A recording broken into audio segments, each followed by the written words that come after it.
Compartilho com a comunidade aqui do Cartas Proféticas esta reflexão do Evangelho sobre a ressurreição, sobre a Páscoa de Jesus e a Páscoa cristã.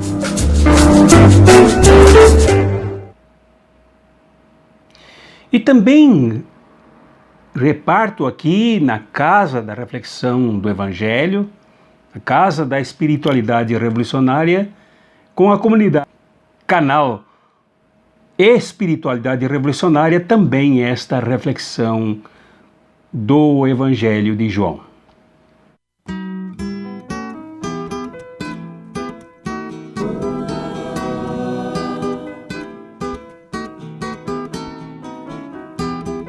Convidados por São João, o evangelista, no seu capítulo 20, do 1º ao 9º versículo, estamos aqui na periferia de Jerusalém para assistir, participar, nos impactarmos com a ressurreição de Jesus. Esse é o evangelho de hoje, do dia 12 de abril de 2020, um ano de trevas, num ano de quebra de paradigmas, num ano em que luzes precisam ser acesas para sairmos do ambiente de morte que o capitalismo nos impõe, o capitalismo falido nos impõe. Aqui estamos com João, o outro discípulo amado de Jesus, para vermos o túmulo. Enquanto lá no centro de Jerusalém, no templo de Salomão, dominado por vendilhões, pelos sumos sacerdotes, pelos anciãos, pelos fariseus, agarrados ao cofre do tesouro, cheio do dinheiro do povo, para ser entregue ao Império Romano, nós aqui, na periferia de Jerusalém, nos encontramos com Maria Madalena. Enquanto lá de madrugada, em Jerusalém, no centro da cidade, as pessoas preparam novilhos primogênitos, cabritos primogênitos, animais mortos para serem sacrificados na Páscoa, para comerem com vinho.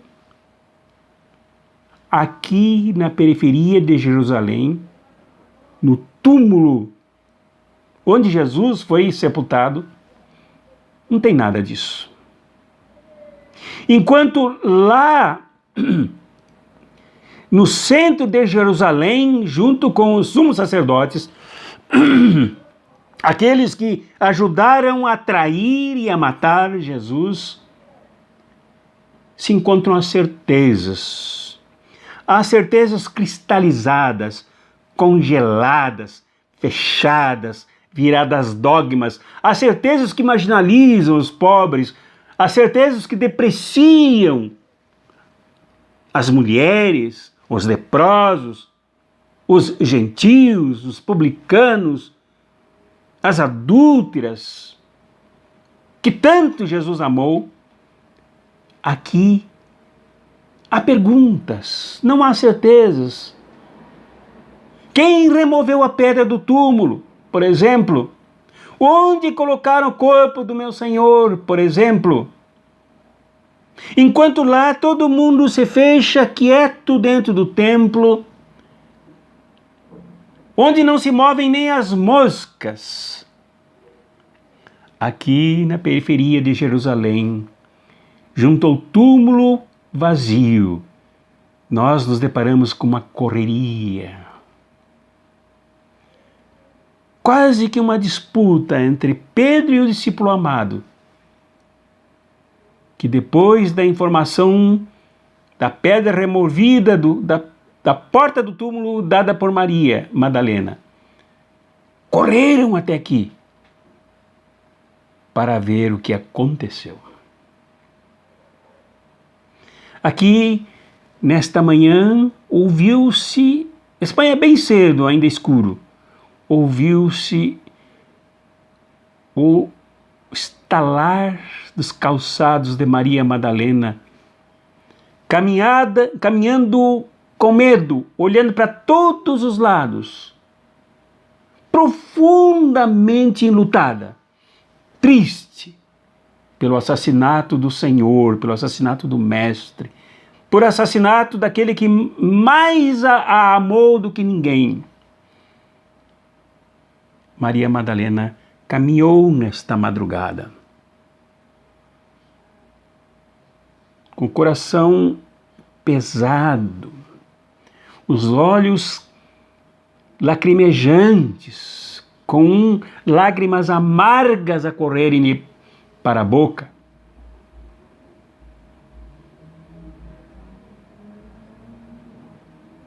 E vemos Maria Madalena chegar no túmulo. Nós vimos isso. Impactada, assustada, medrosa, em dúvidas, viu que a pedra fora removida da boca do túmulo.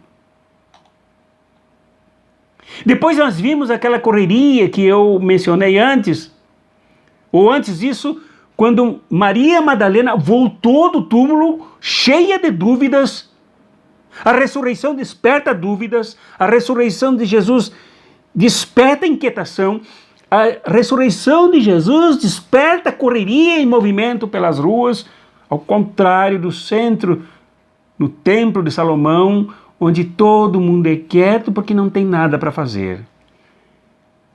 Ela se dirige à casa de Pedro, se encontra com ele e com o discípulo amado, o outro discípulo, que Jesus tanto amava também, e diz: tiraram o Senhor do túmulo e não sabemos onde o colocaram. Ela provavelmente falou por outras mulheres, retratadas por Lucas, por Marcos e por Mateus, que foram com ela ao túmulo, e aqui não mencionadas.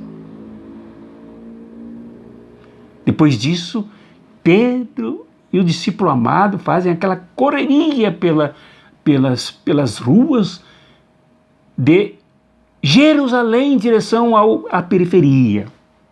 Agora já não são mais os calçados de Maria Madalena fazerem ruídos, mas as pisadas de um pé após o outro de uma correria de dois discípulos de Jesus angustiados com o possível furto do túmulo.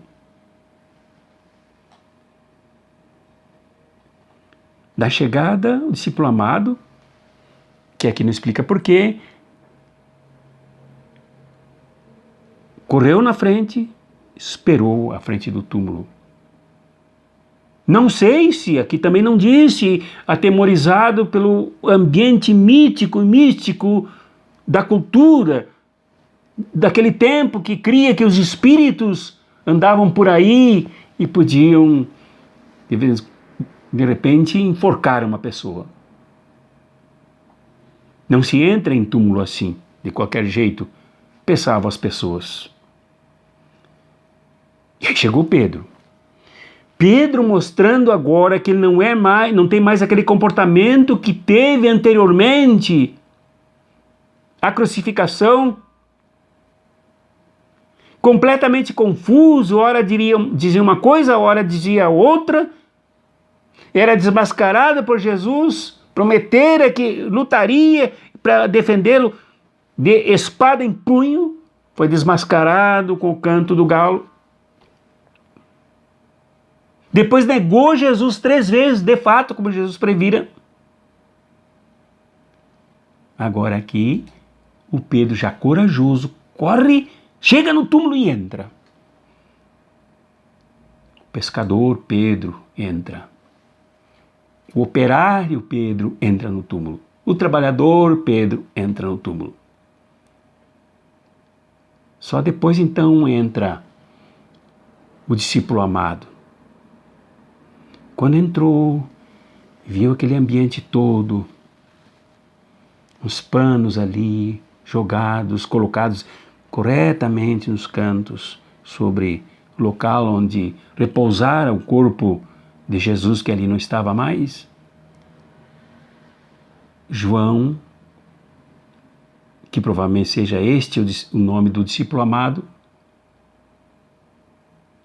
viu e creu, acreditou. E o evangelista termina esse trecho dizendo: de fato, eles ainda não tinham compreendido a Escritura, segundo a qual ele deveria ressuscitar dos mortos. Enquanto lá no centro, no templo de Salomão, se celebra a morte de animais,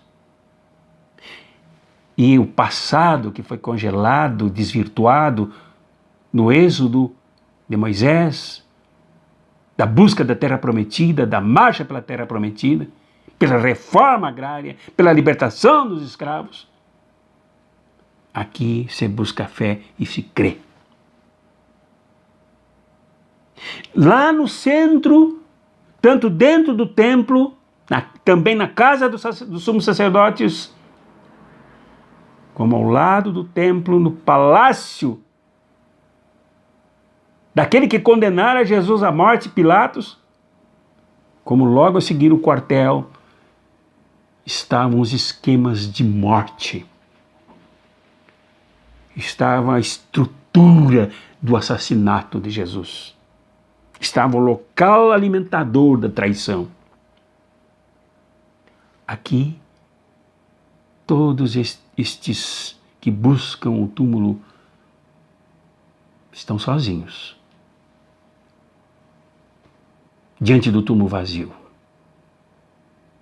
Aqui está Maria Madalena, esta mulher da Galileia que acompanhou Jesus desde o começo. E segundo a tradição, provavelmente, segundo alguma insinuação de alguns versículos dos evangelhos, ela buscou recursos para sustentar a alimentação e as marchas que Jesus fazia desde o interior até a capital. Depois ela sustentou Pedro também nas suas primeiras missões. No entanto, passou por séculos mal vista, caluniada como prostituta, como adúltera. Alguns até dizendo que ela tinha sido amante de Jesus. Esta mulher, na verdade, era líder da fé. Era líder da busca. Era líder do encontro de Jesus, porque na verdade ela foi a primeira a encontrar com Jesus, como diz o trecho seguinte, em que ela até discutiu com Jesus, quando ouviu no jardim. Pensando que era o jardineiro, ela disse: me diz, fosse tu que tirasse o corpo do meu Senhor daqui? Se fosse tu, me diz onde está, que eu o buscarei. Esta mulher forte, esta mulher de fé, esta mulher vibrante, é a primeira que caminha e que chega ao túmulo. Esta é a história da ressurreição, esta é a história da Páscoa. Não tem coelhinho, não tem chocolate, não tem nada, mas tem a fé.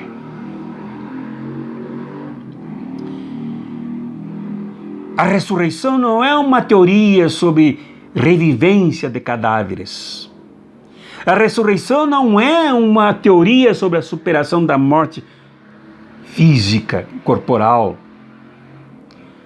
A ressurreição não é uma teoria sobre encarnação ou reencarnação.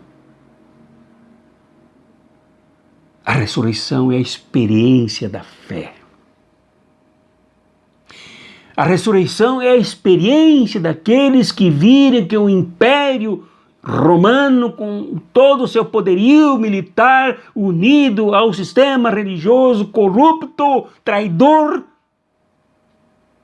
que traiu a sua fé tradicional, são derrotados. A ressurreição é a experiência de Maria Madalena, que descobriu a fé numa nova dimensão, na periferia e não no centro do poder. A ressurreição é a experiência do discípulo amado e de Pedro, que se tomam do Cristo vivo e ressurreto, libertador, para ir ao mundo transformá-lo. A ressurreição é a experiência de fé que mobiliza pessoas tão humildes, tão simples, ao heroísmo, ao enfrentamento da opressão que causa morte, que causa assassinatos, antes causa traição e antes causa reunião às escuras, na calada da noite para matar, para urdir a morte, para planejar a morte. A ressurreição é um ímpeto de força, da qual todos nós que queremos mudar este mundo devemos ser possuídos. Ele entrou no túmulo, viu e acreditou. Interessante. Foi lá no Templo de Jerusalém, onde estão todos aqueles magnatas, oligopolistas. Mas, na periferia, um túmulo vazio e ainda com cheiro de morte, é que se encontra a fé. É no lugar dos mártires, é no lugar dos que se entregam, é no lugar dos que lutam sem parar para mudar o mundo, para que ele não seja mais ao estilo do que ocorre lá no Templo de Salomão, no centro de Jerusalém. Que este Jesus ressurreto, que desperta em nós a fé, te abençoe, te fortaleça, te ressuscite aqui e agora. Revigore em ti esta fé. Não te deixe morrer em plena vida. Que o exemplo de Santa Maria Madalena, a mulher que caminha nos escuros da madrugada, tiritando os seus calçados, com esses ruídos ela te abençoe e te faça caminhar também. Por mais escura, por mais pesada, por mais em dúvida que seja a madrugada, te faça levantar e ir em busca da fé, em busca da ressurreição. Amém. Em nome do Pai, do Filho e do Espírito Santo. Amém.